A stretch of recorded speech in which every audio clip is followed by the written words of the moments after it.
नमस्कार दोस्तों, स्वागत है आपका हमारे चैनल पर फिर से एक बार नई कहानी के साथ। तो चलिए बिना समय गवाए कहानी को शुरू करते हैं। मैं सिर्फ आपकी पत्नी ही नहीं, किसी की बेटी भी हूँ। एक बार फिर से दोहराना, मैं सिर्फ आपकी पत्नी ही नहीं, किसी की बेटी भी हूँ। ये क्या बचपना लगा रखा है अभिनव? ट्रेन का समय होने वाला है, आप अब उतर जाइए। मैं तुम्हें यही समझाना चाहता हूँ कि तुम्हारी शादी हो गई। इसका मतलब ये बिल्कुल भी नहीं है कि तुम्हारी अपने घर से जिम्मेदारी ख़त्म। वहाँ तुम्हारे मम्मी पापा का शरीर बुखार से तप रहा है। तुम्हारा कर्तव्य बनता है कि तुम दोनों घर परिवार का बराबर ध्यान रखो। ट्रेन की सीट पर तनाव से भरी पत्नी शीतल का हाथ नज़ाकत से सहलाते हुए अभिनव ने कहा, जी समझ गई, अब उतर जाएं, वरना मेरे साथ आप भी रायपुर पहुँच जाएंगे। फिर मेरी बेटी का ध्यान कौन रखेगा? देखिए, गाड़ी चलने लगी है। अचानक अपने माता पिता की तबीयत खराब हो जाने से परेशान शीतल चंद मिनटों में अपने मायके के लिए रवाना होने वाली है। उनकी 5 साल की बेटी परी इतने दिन बिना उसके पहली बार अकेले रहेगी। यह सोचकर उसका कलेजा पहले से ही छटपटा रहा था। तुम निश्चिंत होकर जाओ, यहाँ की चिंता मत करना, मैं सब संभाल लूँगा। अभिनव पल पल चलती ट्रेन के साथ कहते कहते शीतल का हौसला बढ़ाते चले गए। आपके भरोसे माँ जी, बाबूजी की जिम्मेदारी छोड़कर जा रही हूँ। उन्हें मेरी अनुपस्थिति में कोई तकलीफ नहीं होनी चाहिए। मुरझाया हुआ चेहरा लिए शीतल बेबसी से अभिनव की ओर देखते हुए कहने लगी, तुम परेशान मत हो, पहुँचकर फ़ोन करना। अभिनव के पैर अब तेज़ रफ्तार पकड़ती ट्रेन के सामने कमज़ोर पड़ने लगे और वह वहीं थमकर उसे अपना हाथ दिखा विदा करने लगा। ठीक है, आप अपना ख्याल रखना। भरी आंखों से शीतल अभिनव के ओझिल होते तक उसे निहारती रही। वापस अपनी सीट पर बैठ मन ही मन वह प्रकृति को धन्यवाद देने लगी। क्या यह उन्हीं का आशीर्वाद है कि कुल 4 बहनें होने पर भी आज उसे अपने परिवार में एक बेटा न होने की कमी खल रही थी। उसे उन क्षण बचपन से सुनते आए अपने माता पिता को वो चुभन भरे ताने एकाएक याद आने लगे। बिना बेटे बहू के आपका बुढ़ापा कैसे बीतेगा? ये बेटियां तो अपनी अपनी ससुराल में व्यस्त हो जाएगी। आपकी ज़रूरत के समय उनसे आपके साथ खड़े रहने की उम्मीद लगाना बेकार की बात है। वे अपने ससुराल का ध्यान रखेगी या अपने मायके का? सास ससुर पति बच्चों की जिम्मेदारी से खाली होगी तब तो आप आएगी। अगर ससुराल वालों ने ही मना कर देंगे तो क्या घर में महाभारत रचाकर उनका आना मुमकिन होगा? आप अपनी दूसरी व्यवस्था करके रखिएगा, वरना आगे चलकर बड़ी मुसीबत का सामना करना पड़ेगा। पर आज अभिनव का ऐसा रूप देखकर उसका मन भर आया। शुरुआत में वे छोटी मोटी बात पर मायके जाने कि उसकी ज़िद को नज़रअंदाज कर दिया करते थे। उसे भी महसूस हुआ कि बाकी जीजू की तरह अभिनव भी उसका मायके बार बार जाना पसंद नहीं। फिर धीरे धीरे शीतल ने ही उनसे कहना बंद कर दिया। अब मुश्किल से केवल साल में एक बार जाने का मौका मिल पाता था।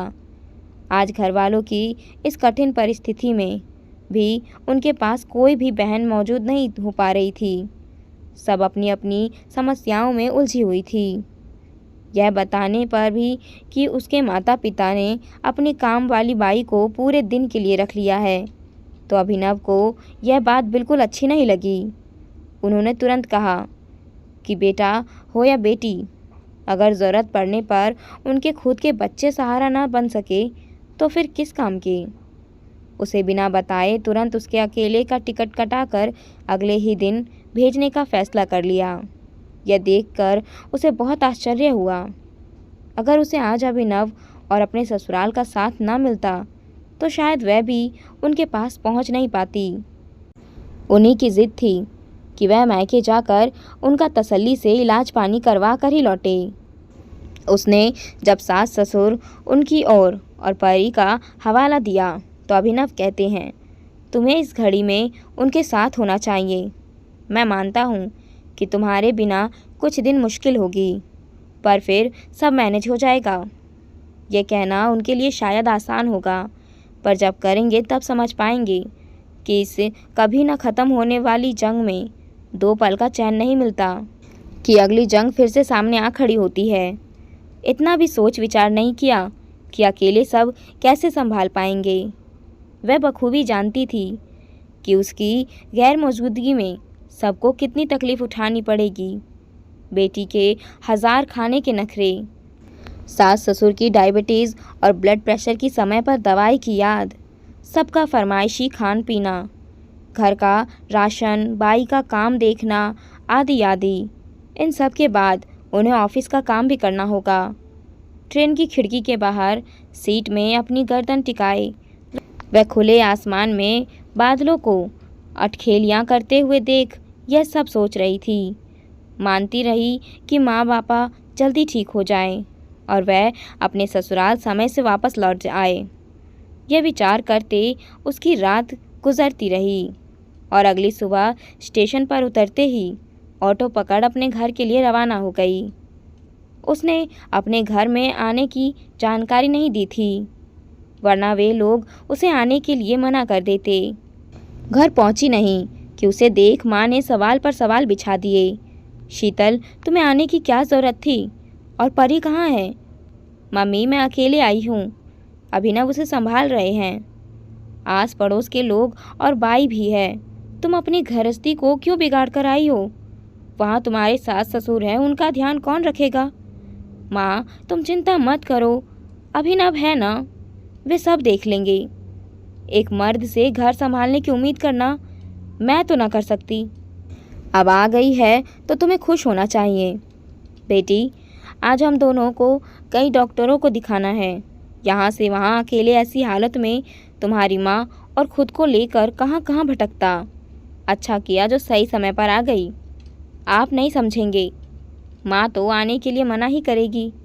शीतल को भीतर से लगा कि उसने यहाँ आकर एक नेक काम किया। कुछ देर आज उसे क्या क्या करना है उन दोनों के साथ प्लान कर वह अभिनव को फ़ोन लगाने लगी।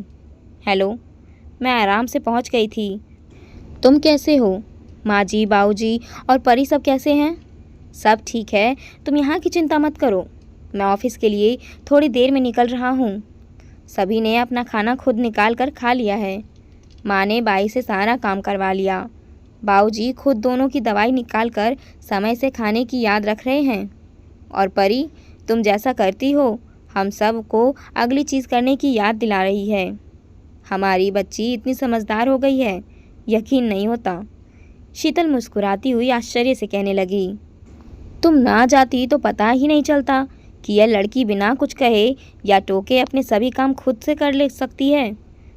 और तुम विश्वास नहीं करोगी, आज उसने बिना नखरे किए कद्दू की सब्ज़ी अपने हाथों से खाई है। जो सुधार मैं महीनों से नहीं कर पाई वह आपने एक दिन में ही कर दिखाया। मान गई आपको। तुम्हारा धन्यवाद। मैंने कहा था ना, सब मैनेज हो जाएगा। अब तुम जब वापस आओगी तो सबकी आदतें बिल्कुल ऐसे ही रहने देना, तभी अपना टीचिंग जॉब वापस चालू करने की सोच सकती हो। आपने सही कहा, सब ऐसा ही चलता रहा तो जल्दी शुरू कर पाऊंगी। चलो, तुम ध्यान रखो वहाँ, मुझे ऑफिस के लिए देर हो जाएगी। ठीक है? अभिनव की बातें सुनकर मानो उसके मन से बहुत बड़ा बोझ उतर गया हो। वहाँ सब अपने पति को अच्छे से संभालता हुआ पाकर वह अपने आप को निश्चिंत होने लगी। आज अपने पति के प्रति अलग सा प्यार और झुकाव होते उसे महसूस हुआ। सभी डॉक्टरों को दिखाकर रात हो गई। यह अच्छा रहा कि कुछ बड़ी बात नहीं निकली। बस 2 हफ्ते दवाइयाँ और आराम भर से उसे जल्दी ही ठीक हो जाने का आश्वासन पाकर वे सब बहुत खुश हुए। वह कुल 10 दिन बिताने के बीच शीतल को अपने बचपन के वो सभी क्षण याद आ रहे थे, जब कभी वे बहनें बीमार पड़ती या चोटिल होती थी तो कैसे उनकी माँ दिन रात सेवा में लगी रहती। पिता नियम से काम पर जाने से पहले उन्हें कड़वी दवाई के घूंट बड़े प्यार से पिला कर जाया करते थे। तब उन्हें उनके साथ और प्यार की कितनी ज़रूरत थी। उनके बिना वे जीवन की कल्पना भी नहीं कर सकते थे। वहीं वे शीतल का एकाएक अपने समक्ष पाकर और इतने संवेदनशील दिल का दामाद पाकर वे बहुत खुश महसूस कर रहे थे। यह बात तो पक्की थी कि बिना उनके सहयोग व आश्वासन के बगैर कोई भी बेटी अपना घर बार इतने दिन ऐसे छोड़कर आने की हिम्मत नहीं जुटा सकती थी। कुछ दिनों बाद उनकी तबीयत सुन आसपास के रिश्तेदार और समाज के लोग एक के बाद एक उनसे मिलने उनके घर आने लगे। शीतल को बिना बिटिया के मुस्कुराते हुए देख उनके साथ हर पल साए की तरह मौजूद पाकर सब हस्तप्रभा रह गए। सब उससे तरह तरह की पूछताछ करते नहीं थक रहे थे। सभी सवालों की झंडी के जवाब दे देकर उसे पता नहीं क्यों भीतर ही भीतर ऐसा पति का पाकर सम्मानित महसूस हो रहा था। क्या एक पति का ऐसा हृदय दिखाना क्या इतनी बड़ी बात है? वैसे देखा जाए तो पीढ़ियों से यही काम एक बहू आजीवन बड़ी निष्ठा से करती आ रही है। क्या तब भी औरों के लिए एक औरत का इतना त्याग करना इतना ही आदरकारी कार्य माना जाता है? खैर, माता पिता ने हर किसी के सामने प्रफुल्लित हो अपने दामाद की प्रशंसा करते हुए कहने लगे, उन्होंने ही जिद करके शीतल को हमारे पास अकेले यहाँ भेजा और अगली ही ट्रेन से इतने दिनों के लिए हमारे पास निश्चिंत हो हमारा ख्याल रख रही है। तो फिर क्या था? सबने केवल एक बात दोहराई, भाई दामाद हो तो ऐसा, भाई दामाद हो तो ऐसा। जब एक लड़की की शादी हो जाती है तो उसे बस घर की बहू के रूप में ही क्यों देखा जाता है? जिन्होंने उसे जन्म दिया, पाला पोसा, पढ़ाया लिखाया, अपने कलेजे का टुकड़ा समझा, हर सुख दुख में चट्टान की तरह साथ दिया, इतने संस्कार और सामंजस्य की घुट्टी पिलाई कि वह ससुराल जाकर एक आदर्श बहू की उपाधि प्राप्त कर सके। फिर ऐसा क्यों होता है कि किसी मुश्किल घड़ी में या बुरा वक्त आने पर उसे उसके ही जन्मदाता से पराये की तरह बर्ताव करने के लिए दबाव डाला जाता है? इस बात को क्यों अहमियत नहीं दी जाती कि यह एक पत्नी, बहू, माँ के साथ साथ किसी की बेटी भी है।